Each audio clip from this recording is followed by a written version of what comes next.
Buenas tardes, nuestro equipo está integrado por Erika Salay, Scarlett Contreras, Nairobi Villa, Valeria Signi y mi persona, Silvia Ortega. En estos momentos venimos a brindarle un pequeño aporte cognoscitivo sobre el tema de las cosas en derecho romano. Las cosas, según los juristas romanos, parten del concepto como un objeto del mundo exterior, susceptible y de disfrute por el hombre. Se caracterizan en físicas y exteriores y se dividen en corporales e incorporales, simples o compuestas, divisibles e indivisibles, genéricas o específicas, fungibles o no fungibles, consumibles o inconsumibles. Etiológicamente es una palabra del latín y significa causa. Las cosas están normalmente en propiedad de alguien o no tienen propietario, res nihil, o pueden haber sido abandonadas por el propietario, res delerecti. No son susceptibles de apropiación y se llaman cosas extracomerciales, res extracomercio, por esta razón de derecho humano, humani iuris. Las cosas comunes pertenecen a todos los ciudadanos que puedan usarlas, res populi. La res extracomercio, divini iuris, eran aquellas destinadas a satisfacer exigencias de tipo religiosa y están fuera del comercio por mandato de las normas divinas. Divini iuris, los romanos las entendían con una expresión según Rolo, las cosas de las que nadie puede llamarse propietario. Res humani iuris, aquellas que están sustraídas del comercio de los hombres, no pueden ser objeto de negocios jurídicos patrimoniales por razones de su especial disposición o naturaleza. Res incomercio, pueden pertenecer al patrimonio de los particulares por estar recogidos en una norma positiva. Res universi, son las cosas pertenecientes a los municipios o las ciudades del municipio, como los mercados o foros de las cosas destinadas al culto de los dioses. En estos momentos los dejo con mi compañera Erika Salay. Muchas gracias por su atención. Buenas tardes. Dando continuidad al tema de las cosas, las res mancipi se aplican solo a las cosas susceptibles de propiedad privada, consideradas según puedan o no ser adquiridas por la emancipación. Se caracteriza por ser las cosas más preciadas para el desarrollo de los ciudadanos romanos.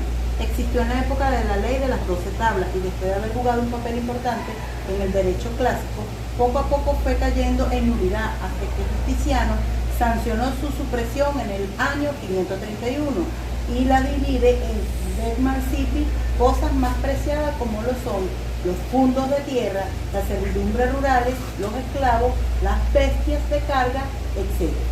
La nec mancipi es la traslación de propiedad y se realizaban por simple tradición. Los ciudadanos romanos no le daban la importancia para el desarrollo de sus actividades en la propiedad civil y esta la divide en la res nec mancipi, simple tradición, que eran los corderos y cabras, dinero, joyas y demás cosas. Las cosas corporales son consideradas tal como la naturaleza las ha producido, tienen una existencia material y un cuerpo y son las cosas corporales que caen bajo los sentidos y se dividen en muebles e inmuebles. Las cosas incorporales son todas aquellas que consisten en puros hechos. Esto se divide en los hechos reales y los hechos personales. Las cosas inmuebles son aquellas como los fundos o fincas rústicas y urbanas.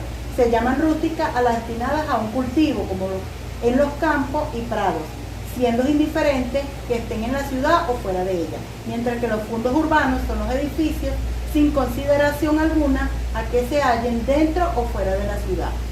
Las cosas muebles se comprenden también las reses, o sea, las que se mueven por su propia fuerza orgánica y animal. Gracias. Seguidamente, cosas fungibles en el derecho romano. Son aquellas que carecen de individualidad, son susceptibles por otras del mismo género y en la misma cantidad, que es lo que verdaderamente cuenta. De ahí que los romanos las designen como aquellas que ponderen números mensuales consistantes. Es aquellas pueden contarse, medirse o pesarse, como el grano, el aceite o el vino de la misma calidad, el dinero, pecunia numerata, o materias primas como el cobre, la plata o el oro. También las denominaban quantitate, dado que desde el punto de vista comercial lo que realmente importa de estas cosas es su cantidad, siendo de poco valor la individualidad de las mismas. Cosas infungibles son las cosas con individualidad propia que no pueden ser objeto de sustitución. La jurisprudencia romana las denominaban especies, cosas consumibles en el derecho de la antigua Roma, res quas usus consumitum o tuiutur, Según el lenguaje romano, o cosas consumibles en el hablar moderno son aquellas cuyo destino lleva aparejada la destrucción o transformación. Destrucción que puede ser física o económica, como sucede respectivamente con los alimentos y el dinero. Transformación, si con la materia prima se elabora una cosa perteneciente a un nuevo tipo, le hace salir del patrimonio en que se encuentra. Res quas usum consumitu, son aquellas inconsumibles de uso repetido, no importa, según el pensamiento de los clásicos, que éste traiga consigo el deterioro. Para los justinianos, en cambio, son también consumibles las res quas usumitu, y así la ropa. Los vestimentas se consideran como objeto de quasi usufructu, cosas divisibles. Desde el punto de vista jurídico, las cosas que sin merma de su valor o utilidad pueden fraccionarse en otras, la división real física, en cualquier caso que las partes resultantes conserven la función económica y social del todo. Cosas indivisibles. Son indivisibles, por el contrario, las cosas que no admiten fraccionamiento si sufren daño. Asimismo, para los romanos, el patrimonio se entendía como un conjunto de cosas que se transmitían generacionalmente. Los romanos utilizaban dos conceptos para la herencia dependiendo de su origen. Las deudas eran transmisibles de generación en generación, por lo que conformaban el mismo patrimonio. En otras palabras, esto quiere decir que tras la muerte del padre, el sucesor respondía por los mismos deberes que en vida éste había cumplido. Derechos reales. Lo primero que llama la atención es que la relación no siempre es vista de la misma manera, es decir, como una relación jurídica. Solo las relaciones que ocurren de acuerdo con las leyes de la personalidad se consideran relaciones legales, mientras que las leyes reales que surgen se definen en un sentido puramente físico. Elementos. El derecho a usar, a disfrutar y a disponer. Al ser uso de una cosa, supone una de las facultades de goce. El derecho a disfrutar se refiere a que la persona que lo tiene puede no solo beneficiarse del uso del bien, sino que también puede aprovechar los frutos. Y el derecho a disponer, que se refiere a la facultad que tiene el dueño de enajenar o cambiar la naturaleza e incluso destruir el bien del cual es propietario. Los caracteres. El objeto del derecho real es la cosa, que puede ser una finca, una hipoteca. El titular del derecho real ejerce de forma directa e inmediata el señorío sobre la cosa. A excepción de determinados derechos sobre bienes incorporales, el objeto sobre el que se ejerce el poder de dominación es tangible y se puede percibir inmediatamente por los sentidos. Propiedad.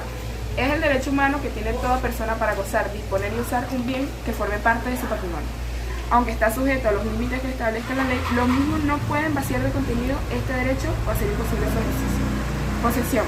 Se refiere al poder de hecho y derecho que tiene una persona sobre una cosa material, constituido por un elemento intencional y un elemento físico. La ley protege al que posee sin necesidad de verificación previa de un derecho que lo ampare. La posesión tiene algunos atributos de la propiedad, como son el uso y el disfrute del bien. Este y muchos más conceptos que son de importante relevancia del mismo tema. Esto es todo, muchas gracias por su atención. De igual manera, derecho real civil es la denominación de un tipo de derecho real que limita el dominio de un predio denominado fundo sirviente en favor de las necesidades de otro llamado fundo dominante o perteneciente a otra persona. Derecho real petroliano. Este es un derecho real petroliano que tiene su origen en la cesión como modo de adquisición de la propiedad, específicamente la edificación a cesión artificial. Entendemos como superficie el derecho que corresponde a una persona sobre otra, obra construida en terreno ajeno, obligando al pago de un caño anual llamado solario. Es una especie de arrendamiento de terreno no edificado que se entrega al superficiario para que éste construya y se beneficie con el uso y goce del edificio. Enfiteusis es un contrato entre dos personas donde una de ellas le concede a la otra un terreno para que éste por un tiempo indefinido o determinado lo mejore y pague a cambio una pensión anual en dinero o en especie. Derechos personales o de crédito. Se suele diferenciar así de un lado el derecho de crédito o personal, es decir, aquel derecho que tiene una persona con relación a otra en virtud del cual esta segunda se encuentra obligada, con respecto a la primera, realizar determinados comportamientos. Elemento. Sujeto activo o acreedor. Es aquella persona titular del derecho. Sujeto pasivo o deudor. Es aquella persona que está obligado a procurar al creador el beneficio del derecho. La realización de un hecho, una abstención, prestación, puede constituir en una dación, es decir, la transferencia o constitución de un derecho real por parte del deudor o acreedor. Características. Los derechos personales son innumerables. ya que las partes pueden crear las relaciones que estimen conveniente a través del principio de la autonomía de la voluntad, con la única limitación que actúe en derecho. Tiene un carácter relativo, ya que solo se pueden exigir respeto de las personas que han contraído obligaciones correlativas. Las prendas es un contrato. Muchas gracias por todo. Espero que les haya gustado.